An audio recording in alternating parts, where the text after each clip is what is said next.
అర్జున్ బాబు.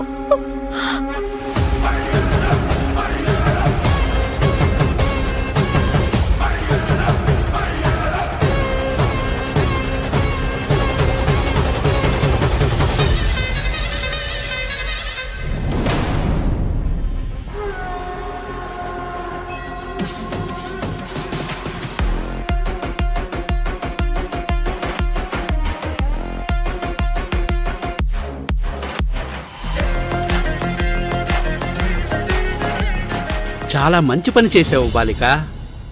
సమయానికి నువ్వు చెప్పిన పని చేయకపోతే నేను మా ప్రభువుల వారు ఇబ్బంది పడేవాళ్ళం. ఇదిగో పొట్టి బావా, నాతో అన్ని పనులు చేయించుకుంటున్నావు గాని డబ్బులు మాత్రం ఇవ్వడం లేదు.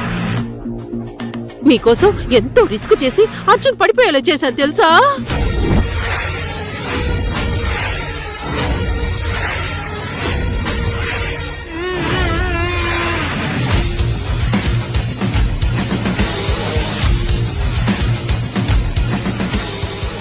అలా చేశాను. ఓ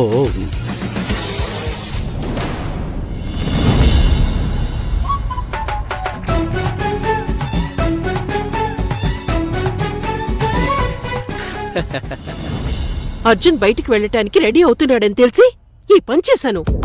ఓ నేను ఆయిల్ వేయటం ఎవరైనా చూసుంటే వామ్మో, నీకంటే ముందు నన్నే గెంటేసేవారు. ఎలాగైనా కావేరి భర్తకి చిన్నపాటి అపకారం చేయవలనని మా ప్రభువుల వారి ఆదేశం. దానివల్ల కావేరికి భయం పుట్టి మా ఉంగరం ఇచ్చేస్తుందని మా నమ్మకం. ఇదిగో ఇలాంటి ప్లాన్లు కావేరి ముందు పనిచేస్తాయంటే నేను అస్సలు నమ్మను. కావేరిని పడగొట్టడానికి నేను యమజ ఇంతకంటే గొప్ప ప్లాన్లే వేశాం. మీరు వేసిన పథకాలు వేరు, మేం వేయబోయే పథకాలు వేరు. ఆ పథకం సరే, మరి నా నగదు బదిలీ పథకం ఏం చేశావు? ఆ ఉంగరం మాకు దొరకని 1 కోటి రూపాయలేంటి, 1 కోటి రతనాల హారాన్ని నీకిస్తాను. అసలు ఆ ఉంగరం కావేరి దగ్గరుందో మైసమ్మ దగ్గరుందో తెలియడం లేదు. దాన్ని ఎలా సంపాదించడం? ఎవరి దగ్గరున్నా కావేరి తెచ్చి ప్రభువుల వారికిస్తుంది. ఆ తర్వాత నిన్ను యమపురికి తీసుకుపోతాను, నా పట్టపురాణిని చేసేస్తాను. హలో, నువ్వేదో గాలికొండ రాజావారిలో ఉన్నావే, అన్ని గాలి కబుర్లే చెప్తున్నావు. బాలిక, అలా అనకు. నీకు కావలసిన ధనము నేనిస్తానని చెప్తున్నాను కదా. ఏంటో పతివ్రత పరమాణం వండితే తెల్లార్లు చల్లారలేదంట. నీ మాటలు కూడా అలాగే ఉంటాయి. సరే, మనల్ని ఎవరైనా చూస్తే డేంజరు. పద పద వెళ్దాం. అలాగే రండి చూడండి.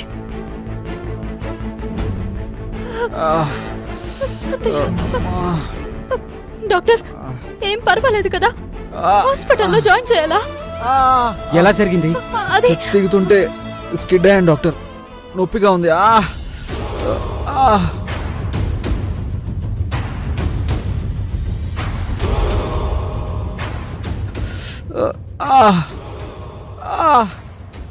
ఫ్రాక్చర్ ఏం కాలేదు, కాలు బెణికిందంతే. పెయిన్ తగ్గడానికి ఇంజెక్షన్ వేస్తాను. Okay doctor.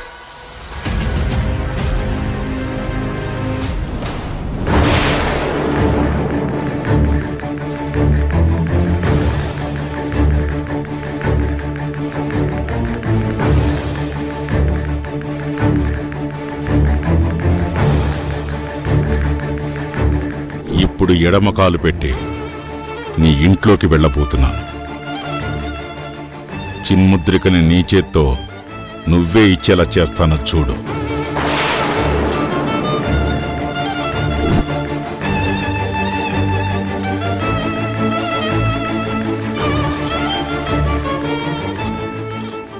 డాక్టర్ గారు ఏం కాలేదు కదా?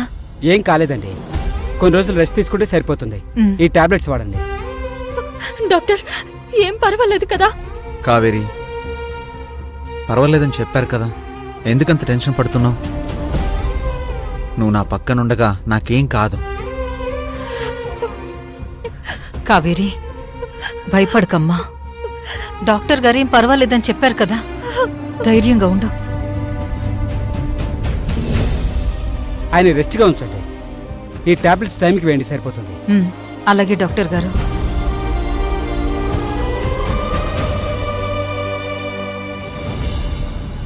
అర్జున్ నొప్పిగా ఉందా నాన్న?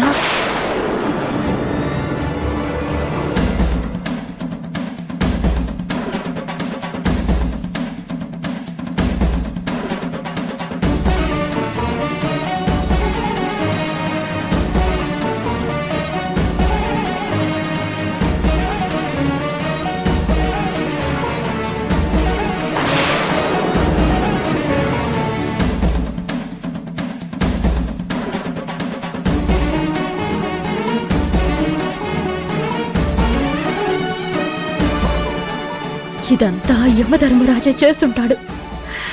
ఏంటో తేల్చుకుని వస్తాను. కాసేపు రెస్ట్ తీసుకో నాన్న. అలాగే అమ్మా. మైసమ్మ, ఈ టాబ్లెట్స్ తీసుకొస్తావా?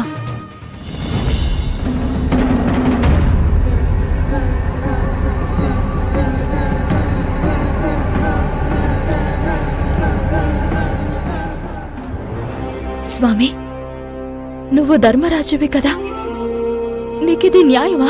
తప్పు బాలిక. నేను ధర్మరాజుని కాదు, యమధర్మరాజుని. యమ అనే పదానికి రెండర్థాలుంటాయి. ఒకటి ఈ యముడు, రెండు నియంత్రణ.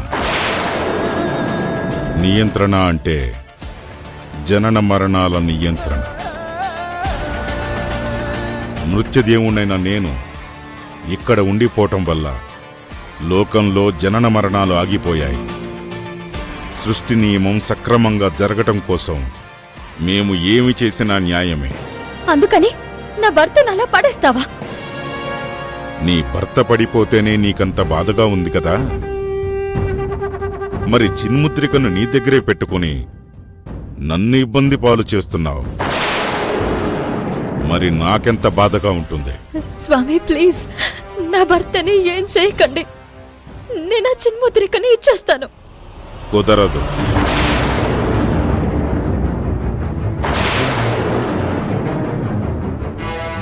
కాలం ప్రవహించే నది లాంటిది.